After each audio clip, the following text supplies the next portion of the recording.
तरनो तरनो।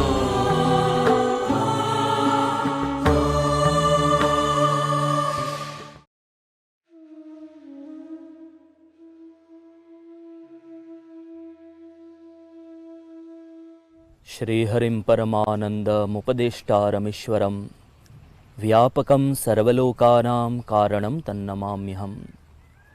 यशोमति किशोरकं नमामि चित्तचोरकं। सर्वेभ्यः जय श्री कृष्ण। आप सभी को जय श्री कृष्ण, जय सिया राम। सभी को प्रेम प्रणाम, सभी का प्यार भरा स्वागत। अधिक पुरुषोत्तम मास अभी चल रहा है और हम सभी संग मिलकर हमारी श्रद्धा के अनुसार, हमारी भावना के अनुसार और हमारे प्रेम के अनुसार नित्य प्रति हम सभी भगवान श्री हरि का ही विग्रह स्वरूप शालिग्राम का तुलसी जी अर्पण करके पूजन अर्चन संपन्न कर रहे हैं।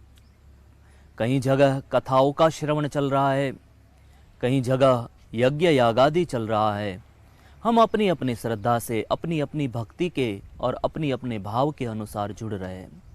और इसी उपक्रम में श्री सांदीपनि विद्यानिकेतन में भी श्री हरि मंदिर के सांदीपनि सभागृह में संपूर्ण मास पर्यंत परम पूज्य भाई श्री के श्री मुखारविंद से दिव्य श्रीमद् भागवत की कथा का रसास्वादन हम सभी कर रहे हैं। और विज्ञान के माध्यम से आप सभी अपने अपने घरों में बैठकर भी इस कथा का रसास्वादन कर रहे हैं। विशेष उपक्रम में श्री हरि मंदिर में नित्य प्रति भगवान श्री हरि की विविध झांकी का हम सभी को दर्शन हो रहा है। इसी उपक्रम में एक झांकी ऐसी है जिसका हम सभी दर्शन करने वाले हैं, फूलों की सांझी यानी कि पुष्पों की रंगोली।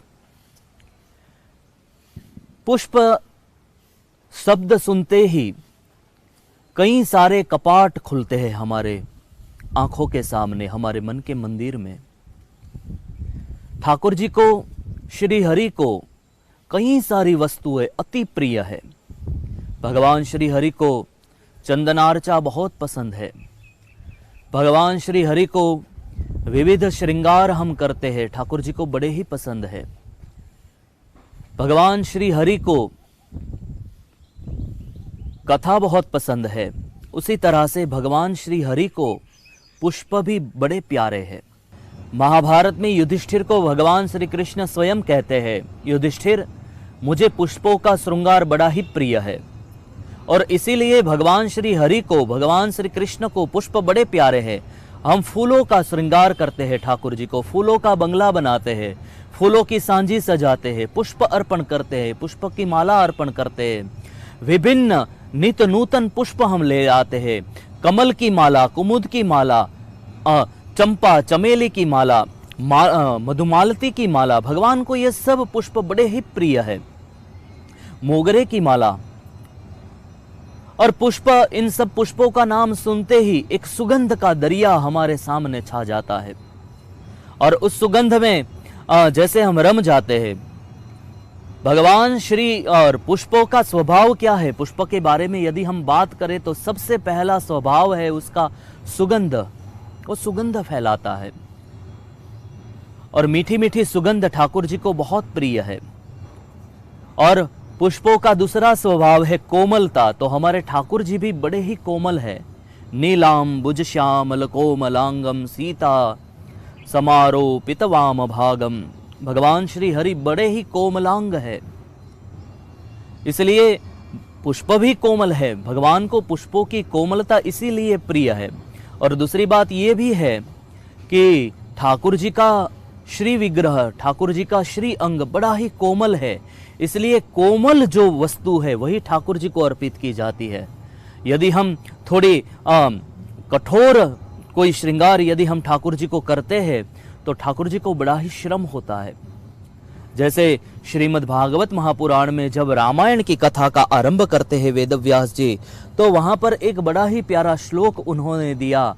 वहां वे लिखते हैं, गुरुवर्थे त्यक्त राज्यो व्यचरद अनुवनम पद्म पदभ्याम प्रियाया पाणि स्पर्शाक्षमाभ्याम रुजित पथरोजो यो हरिंद्रानुजाभ्याम वैरूप्या छुर्पणख्या प्रिय विरह रुषा रोपित विजृंभ त्रस्ताब्धेर्बद्ध खलदव दहनो कौशलेन्द्रो वतान्नहम्। यहाँ पर वेदव्यास जी कहते हैं भगवान श्री राम कितने कोमल है। बोले सीता जी जब भगवान श्री राम जी का चरण चाप करने के लिए अपने हाथ अपने कर कमल ठाकुर जी के श्री चरणारविंद के समीप ले जाते थे तो उस समय ठाकुर जी के चरणारविंद में ऐसे बुलबुले उठ आते थे श्री चरण में, इतने कोमल है भगवान श्री हरि के चरण। तो भगवान श्री हरि स्वयं कोमल है और इसीलिए हम फूलों की रंगोली सजाकर ठाकुर जी की सेवा करते हैं ताकि ठाकुर जी प्रसन्न हो जाए। पुष्पार्चन करने के पीछे का रहस्य भी यही है। हम अपनी श्रद्धा अर्पण करते हैं पुष्पों के माध्यम से, हम अपना एक एक खिला हुआ भाव अर्पण करते हैं ठाकुर जी के श्री चरणों में। हम अपने मन की जो एक भावना है भगवान के प्रति ठाकुर जी के प्रति, वो हम अपनी भावना भगवान को अर्पण करते हैं। और यदि आपको पता ना हो तो हम आपको बतलाए कि जो 11 बातें विशेष रूप से भगवान श्री कृष्ण के लिए बतलाई जाती है उसमें से एक परिचय के रूप में तो एक परिचय ये भी है कि भगवान श्री कृष्ण के शरीर से, उनके श्री अंग से, उनके श्री विग्रह से एक बड़ी ही दिव्य सुगंध फैलती है। और वो कहते भी है कि वो एक चंदन जैसी मिश्र खुशबू है, रात रानी के पुष्पों की खुशबू भगवान श्री हरि के श्री विग्रह से आती है। इसलिए यदि कहीं से भी भगवान श्री कृष्ण निकलते थे तो कई किलोमीटर तक लोगों को पता चल जाता था कि भगवान श्री कृष्ण यहाँ से पसार हो रहे, यहाँ से निकल रहे, क्योंकि उनकी खुशबू उनका पता दे देती थी। और इसीलिए बड़ी प्यारी सी एक बात यह है कि तेरी खुशबू का पता करती है मुझ पे एहसान ये हवा करती है, तेरी खुशबू का पता करती है मुझ पे एहसान ये हवा करती है। और दिल को उस राह पे चलना ही नहीं, दिल को उस राह पे चलना ही नहीं जो मुझे तुझसे जुदा करती है। तो भगवान श्री हरि के, और यही वाली बात द्रौपदी के बारे में भी बतलाई जाती है कि द्रौपदी के श्री विग्रह से भी एक खुशबू उठती थी। और इसीलिए जब गुप्तवास में रहने का समय आया, 1 साल गुप्तवास रहना था, तो जब गुप्तवास के लिए गए तो वहां उबटन आदि बनाने के लिए चंदन आदि वो इत्र आदि पुष्पों से इत्र निकालने की सेवा द्रौपदी उस सेवा में रही। वो सेवा द्रौपदी ने स्वीकारी थी ताकि उन सब खुशबुओं के बीच में द्रौपदी की खुशबू छिप जाए। इसलिए तो द्रौपदी को सैरंध्री भी कहते हैं। तो ये सब कथाएं पुष्प के साथ जुड़ी हुई है भगवान श्री हरि की। विशेष रूप से तो मैं यही कहना चाहूँगा कि भगवान को पुष्प बड़े प्रिय है, फूल बड़े प्रिय है, कुसुम बड़े प्रिय है, कुसुम की महक बड़ी प्रिय है, मंजरी बड़ी प्रिय है। उस सौरभ में भगवान इतने सुरभित होते हैं कि भगवान प्रसन्न हो जाते हैं। और भगवान की प्रसन्नता ही एक भक्त के लिए उससे ज़्यादा क्या और हो सकता है। सेवक के लिए सबसे बड़ी बात ये होती है कि सेवा से सेव्य प्रसन्न हो जाए। उनकी प्रसन्नता, उनकी एक मुस्कान, उनके चेहरे पर जो मुस्कुराहट के साथ एक लालिमा छा जाती है, सेवा करने वाला तो उसी से प्रसन्न हो जाता है, उसे और कुछ चाहिए भी नहीं होता है। मनुस्मृति में तो इसलिए यहाँ तक कहा गया है कि सेवायाः किम फलम अस्ति तर्हि तत्र सेवायाः फलम सेवा एव वर्तते। सेवा का फल तो सेवा ही होता है। तो जब हम ठाकुर जी की सेवा करते हैं तो पुष्प की रंगोली सजाते हैं और उस रंगोली में हमारे श्री वृंदावन विहारी, हमारे श्री हरि जी इतने सजते हैं, इतने संवरते हैं कि क्या कहे शोभा। शोभा निरखत मन हर्षित भयो। भगवान की ऐसी शोभा देखकर मन बड़ा ही प्रसन्न हो जाता है।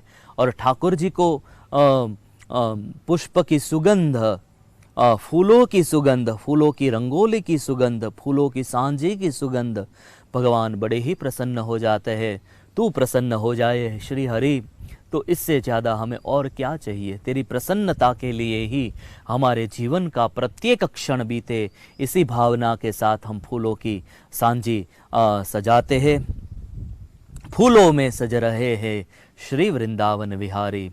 तो हम फूलों का बंगला बनाते हैं, हम फूलों की सांझी, हम फूलों की रंगोली सजाते हैं, हम पुष्प की माला अर्पण करते हैं। विभिन्न विभिन्न फूल ले आकर हम कई घंटों तक बैठकर एक एक पुष्प श्री हरि को सजाते हैं। और जब हम सजाते हैं तो कभी कभी ठाकुर जी हमारे साथ ऐसी लीला करते हैं कि एक फूल भगवान को अर्पण करने में, उसको लगाने में, उसको सही तरीके से सजाने में कई कई बार घंटा 2 घंटा बीत जाता है। क्योंकि ठाकुर जी कहते ऐसे नहीं, ऐसे वो हमारे साथ खेलते हैं।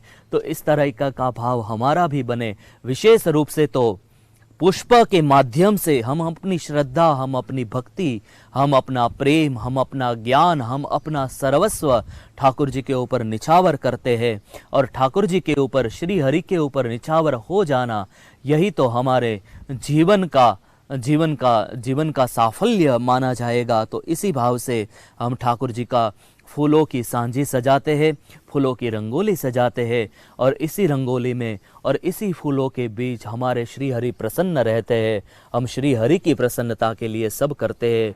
सेवक की कामना यही होती है कि सेव्य प्रसन्न रहे।